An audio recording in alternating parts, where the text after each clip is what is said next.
This is Lecture 3 of Man in the World of Stars, a set of lectures by Rudolf Steiner. Lecture 3 is entitled Man's Relation to the World of Stars, given in Dornach, December 3rd, 1922.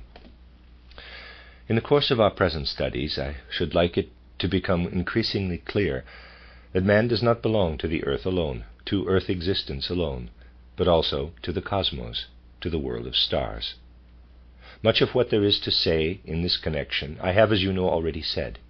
I want now to begin with a brief remark in order that misunderstandings may be avoided. Anyone who speaks of man's connection with the world of the stars is probably always liable to be accused of leanings toward the superficial form of astrology that is so widely pursued nowadays. But if what is said on this subject is rightly understood, the immense difference will at once be apparent between what is meant here and the amateurish interpretations of ancient astrological traditions that are so common today. When we say that man, between birth and death, is a being connected with the earth and earthly happenings, what do we mean by this?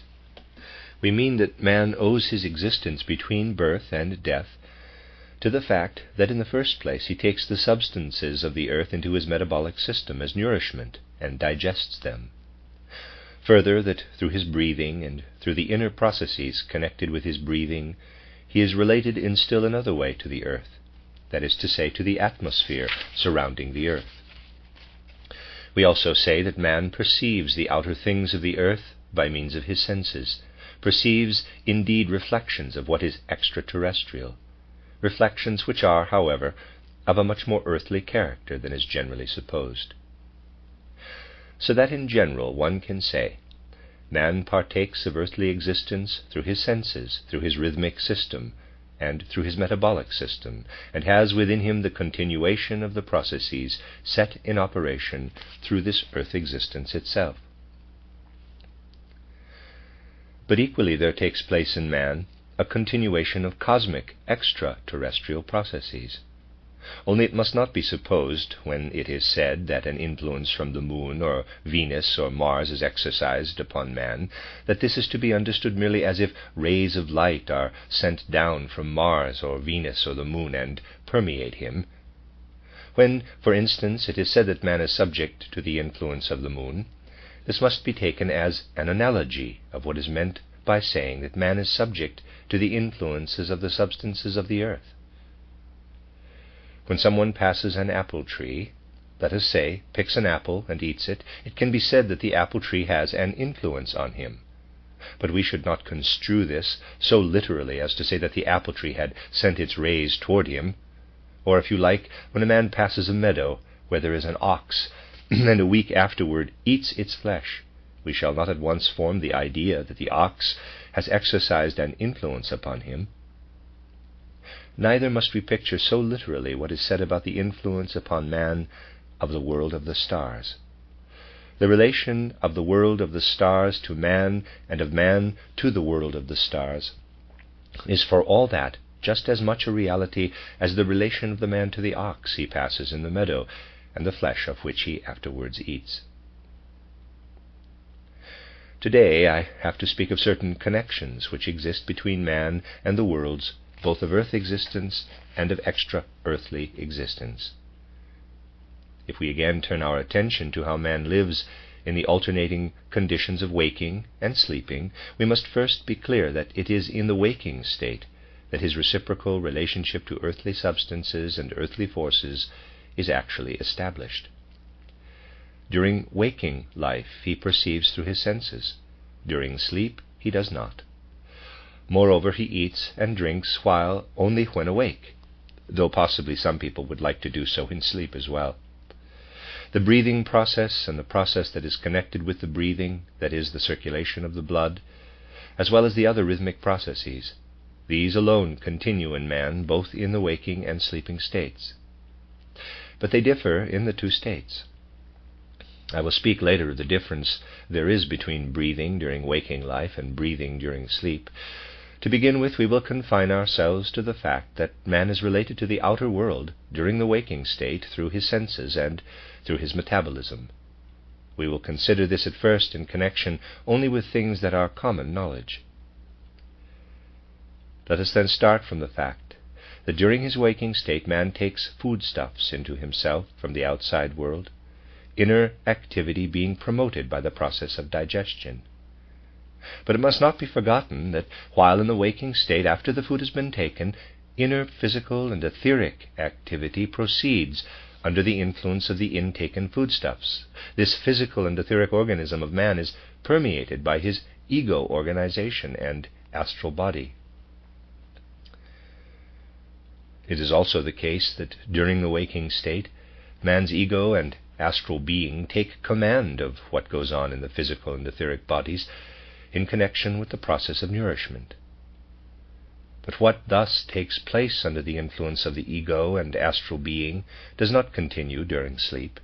During sleep, the physical and etheric bodies of man are worked upon by forces that issue not from the earth, but from the cosmic environment of the earth, from the world of the stars. It might be said, and not in a figurative sense, for it has real meaning, that by day man eats the substances of the earth, and by night takes into himself what the stars and their activities give him. In a certain sense, therefore, man is bound up with the earth while he is awake, and removed from the earth while he is asleep. Heavenly processes take their course in his physical and etheric bodies during sleep.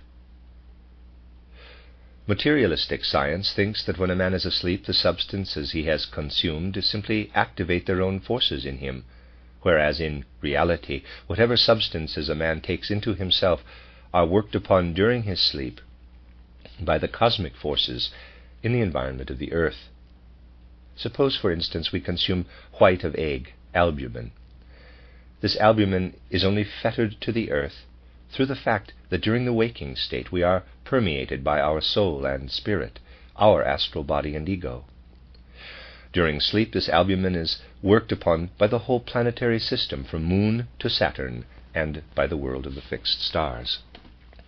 And a chemist who wished to study the inner processes taking place in man during sleep would have not only to be versed in earthly chemistry, but also in a spiritual chemistry, for the processes then are different from those that take their course during waking life. The ego and astral being of man are, as you know, separated from the physical and etheric bodies during sleep, and are not directly related with the world of the stars. But they are directly related with the beings of whom the sun, moon, and stars are the physical mirror images, namely, with the beings of the hierarchies. Man asleep is a duality. His ego and astral body, I could equally well say his spirit and soul, become subject to the spiritual beings of the higher kingdoms of the universe. His bodies, the physical and etheric bodies, are subject to the physical reflections, the cosmic physical mirror images of these higher beings. Aware of himself as an earthly being, man has become more and more a materialistic Philistine under the influence of intellectualism. Almost as aptly as the modern age is called the epoch of intellectual and scientific progress, it could be called the epoch of materialistic Philistinism.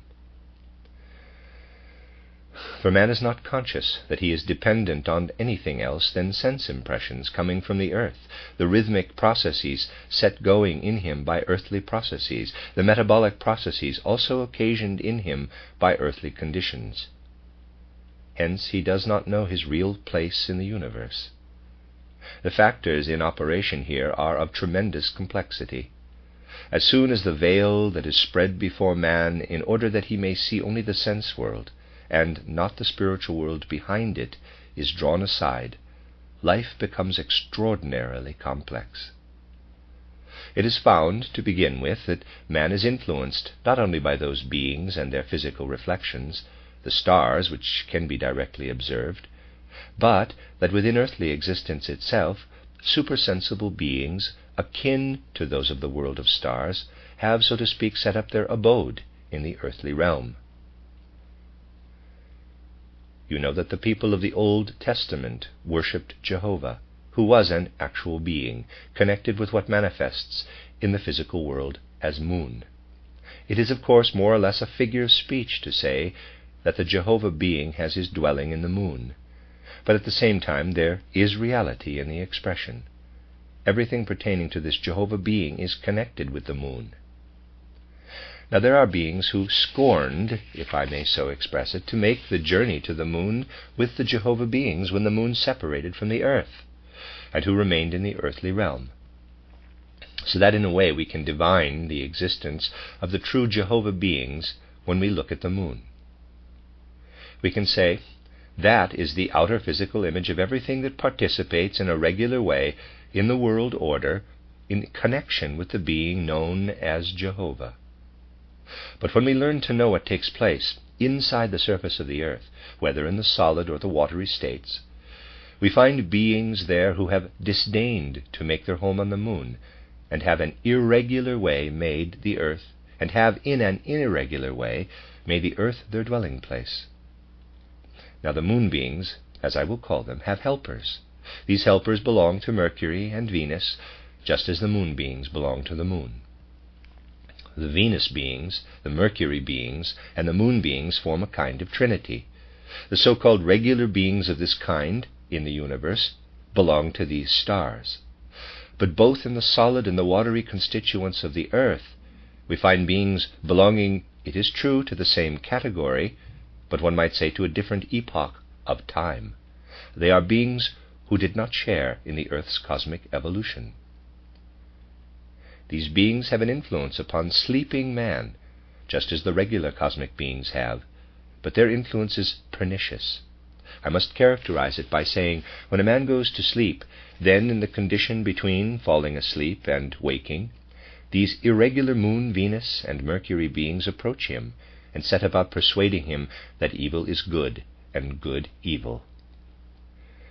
All this takes place in man's unconscious condition between going to sleep and waking. It is a shattering experience connected with initiation that beyond the threshold of ordinary consciousness, things by no means without danger to humanity are encountered. People holding the materialistic view of life have no idea to what man is exposed between going to sleep and waking. He is actually exposed to these beings who persuade him in his sleeping state that good is evil and evil good. The moral order on earth is bound up with the human etheric body, and when man sleeps he leaves his moral achievements behind him on the bed. He does not pass over into the state of sleep armed with his moral qualities. Natural science today is everywhere touching the fringe of things which need to be explained by spiritual science. You may recently have seen in the newspapers some interesting and thoroughly well-founded statistics. It was stated that criminals in the prisons have been found to have the soundest sleep of all. Really hardened criminals are never tormented during their sleep by bad dreams or the like. This only happens when they dip down again into their etheric bodies, for it is there that the moral qualities lie. It can much more easily happen to one who is striving to be moral, that through the constitution of his etheric body he carries over something into his astral body and is then tormented by dreams as the result of comparatively trifling moral lapses. But generally speaking, it is a fact that man does not carry over at all, or only to a very slight extent, the moral constitution he acquires during earthly existence, but is exposed during sleep to the beings just referred to. These beings are identical with those I've always designated as Ahrimanic. They set themselves the task of keeping man on the earth by every possible means. You know from the book Occult Science that the earth will one day pass over into the Jupiter condition. That is what these beings want to prevent. They want to prevent man from developing in a regular way, together with the earth, and then passing over into the Jupiter condition in a normal way. They want to preserve the earth as earth, and mankind for the earth. Hence these beings work unceasingly and with great intensity to achieve the following. You must remember that these are things that take place behind the scenes of existence, real processes that have been going on ever since there has been a human race on the earth. Man passes into the state of sleep in his ego being and astral being. these Moon, Venus, and Mercury beings who are living unlawfully on the earth, now endeavor to give man an etheric body composed of the earth's ether whenever he is asleep. They hardly ever succeed. In rare cases, of which I will speak at some later time, they have succeeded. But this hardly ever happens.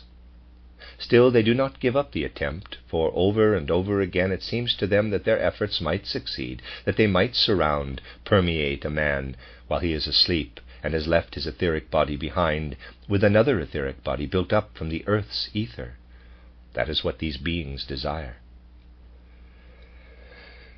If an Ahrimanic being of this category were actually to succeed in bringing a complete etheric body stage by stage into a man every time he slept, such a man would be able after death, when living in his etheric body, to maintain himself in that body.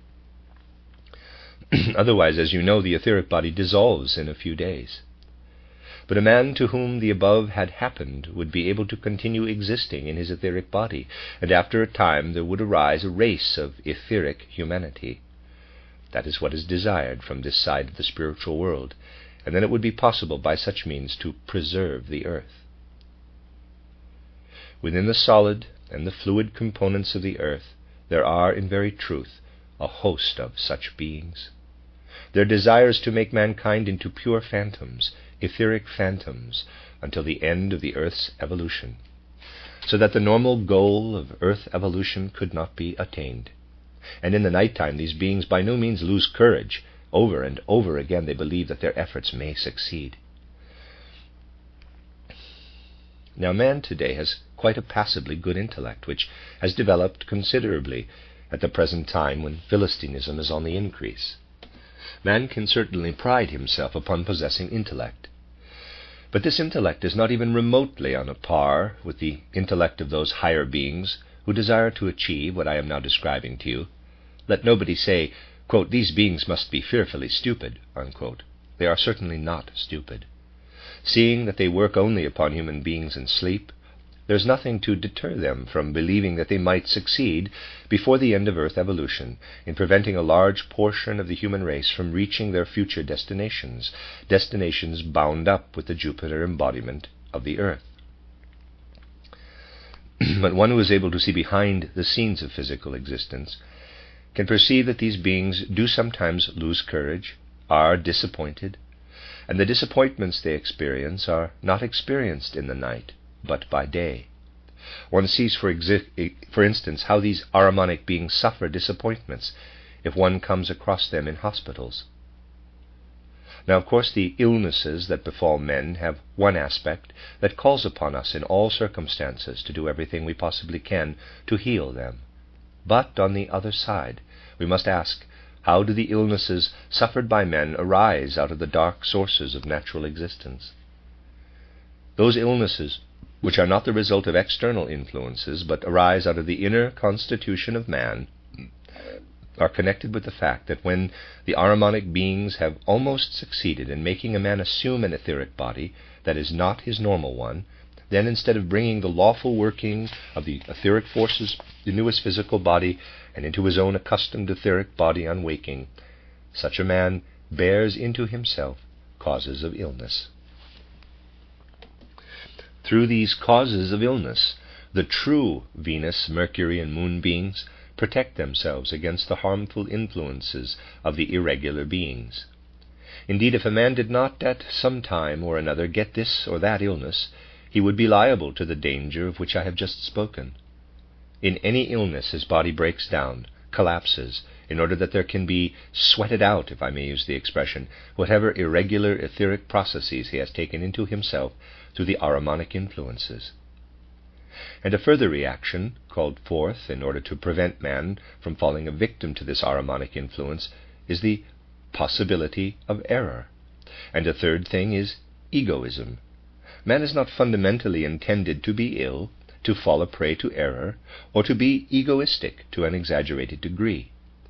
Egoism as such is again a means of holding man to the evolution proper to the earth, instead of being torn out of it by the Ahrimanic beings.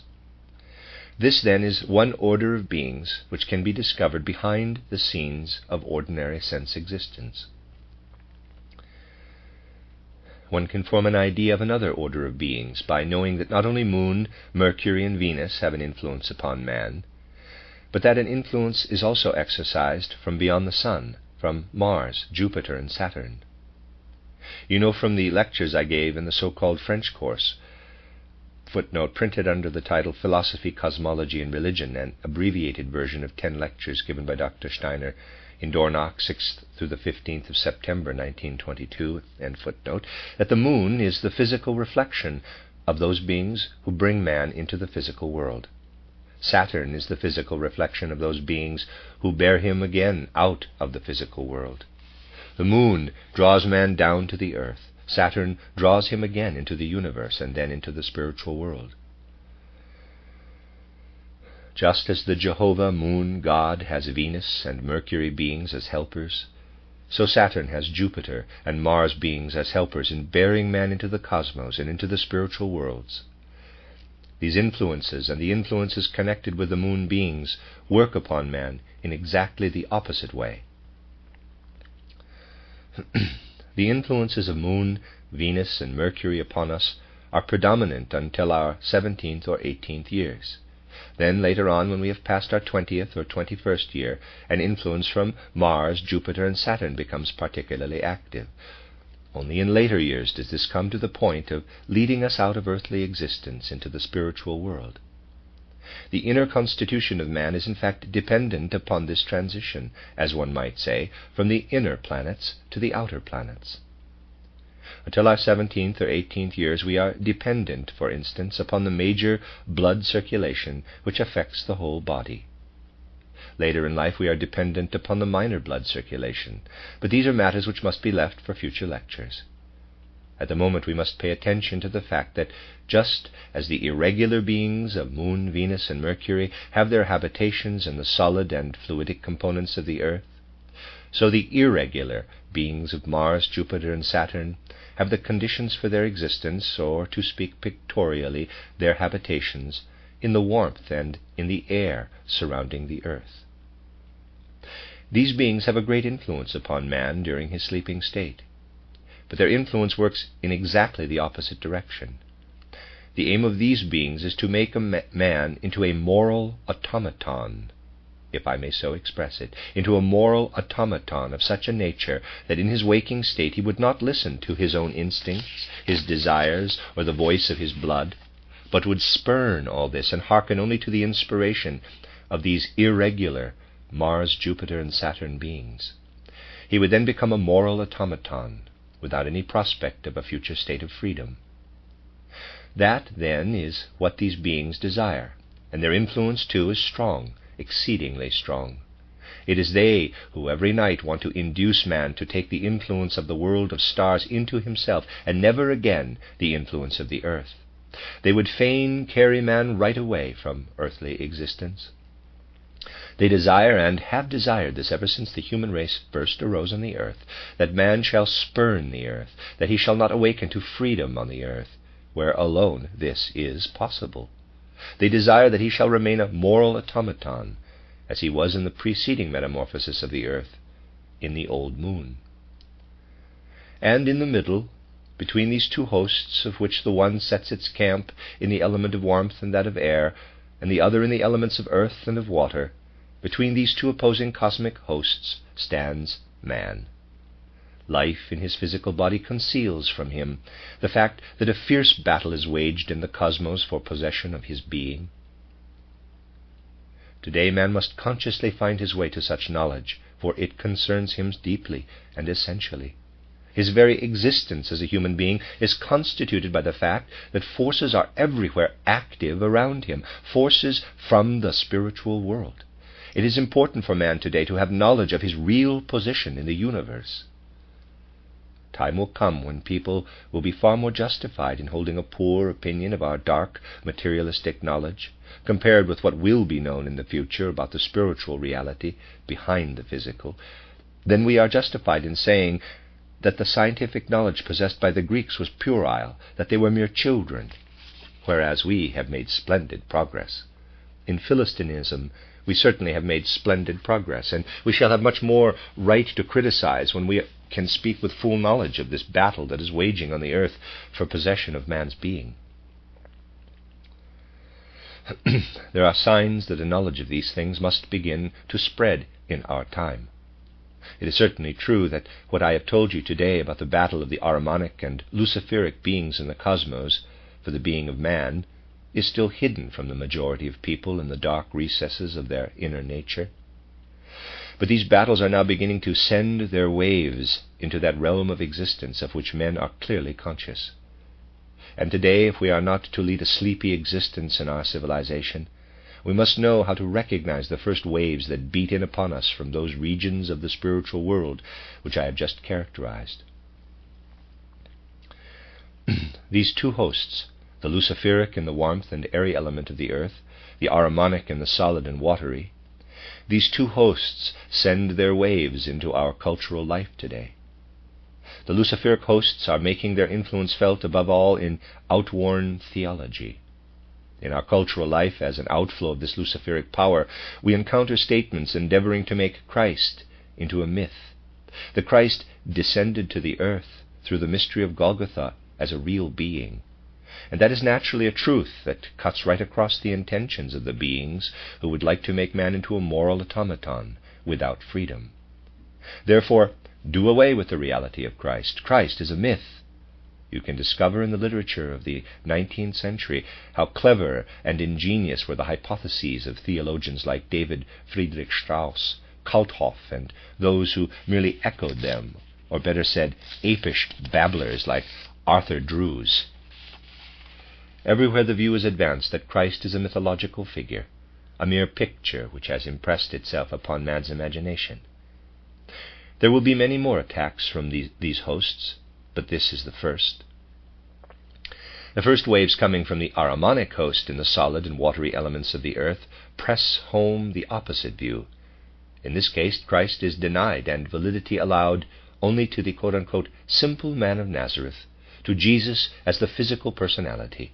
Here again is a tidbit presented by theology. Making Christ into a myth, a purely Luciferic activity, making the one who went through the mystery of Golgotha into a mere man, even if endowed with every possible quality, a purely Ahrimanic activity. This, however, does not succeed at all easily, for the many testimonies and traditions have to be eliminated before producing this simple man of Nazareth. Nevertheless, this tidbit of theology is evidence of the onrush of the Ahrimanic breakers into human culture. If these things are to be rightly assessed, we must be able also to detect them behind the scenes of our ordinary existence on earth. Otherwise, if men are not willing to turn their attention to what can be said today out of the spiritual world, they will become less and less able to judge such phenomena correctly, and these phenomena will then take effect in the subconsciousness. It will become increasingly dangerous for men to surrender to the subconscious. Clear, thoughtful observation of what actually exists, a feeling for reality, that is the growing need of humanity. Perhaps we can trace most definitely where this clear thoughtfulness, this sense of reality must be applied, when we perceive the increase of such extraordinary phenomena as the theology, which on the one hand denies Christ and on the other hand makes Christ a myth. Such phenomena will become more and more prevalent, and if they are not to lead to corruption, humanity must acquire a clear, unswerving perception of the spiritual influences that are exercised upon the physical world, and particularly upon man himself. I told you once before of the two men who found a piece of iron bent into a certain shape. The one said, "A good horseshoe, I will shoe my horse with it." The other said, "Not at all, it is a magnet and can be used for quite different purposes than shoeing a horse."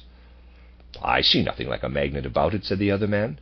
"You are crazy to say that there are invisible magnetic forces in it. It's a horseshoe, that's its use." This is rather like the people today who are not willing to receive the knowledge that comes from the spiritual world. They want to shoe horses with everything in the world, if I may so express myself, because they will not acknowledge the reality of the supersensible forces. They want to shoe horses, not to make anything in which the magnetic forces are put to use. There was once a time, nor does it lie very far behind us, when a piece of iron so shaped would have been used for the shoeing of horses, but today this is no longer possible. A time will come when in ordinary social life too, men will need what can be communicated from the spiritual world. Of this we must be mindful, and then anthroposophy will penetrate not only into the intellect, that is of less importance, but above all into the will, and that is of great importance. Upon this we will ponder more and more deeply. The end of Lecture 3.